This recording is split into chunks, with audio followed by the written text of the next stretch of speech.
So ngayon guys, ayan, bigilin na natin yung ampalaya.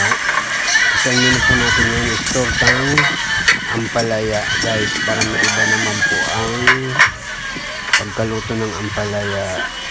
Ayan, i-add na po natin yung garlic at saka yung sibuyas para masama doon sa paggiling. So ayan guys, add na natin yung paminta para maiba naman po. Hindi, medyo mapait ito guys, hindi ko na siya binabad or seasoning po na yan. Nilamas na po yun din. Kayang-kaya naman namin yun kasi matanda na. Pag mga bata, pwede mo yung ibabad po guys. Mix po natin na lang po ng mail. Ayan. Gilingin po natin. Tamang giling po, wag naman pong durog na durog kasi magsasabaw po yan. Ayan po guys. Tapos add na natin yung arena guys. Depende yun sa dami guys ng lulutuin nyo.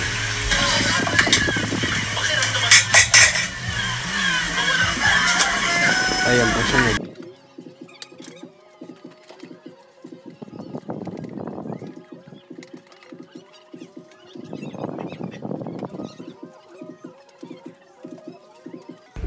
Ayan, maglagay na pati ng asin guys.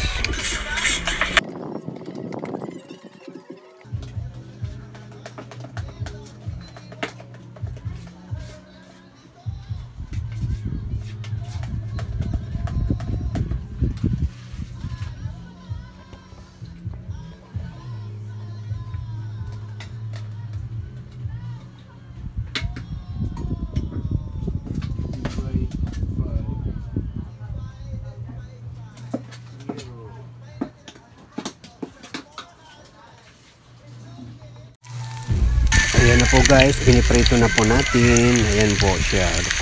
Tingnan niyo po yung kulay guys, green na green, healthy. Ito muna isang ari ng pagiging guyin. So ayan na po guys, yung finished product.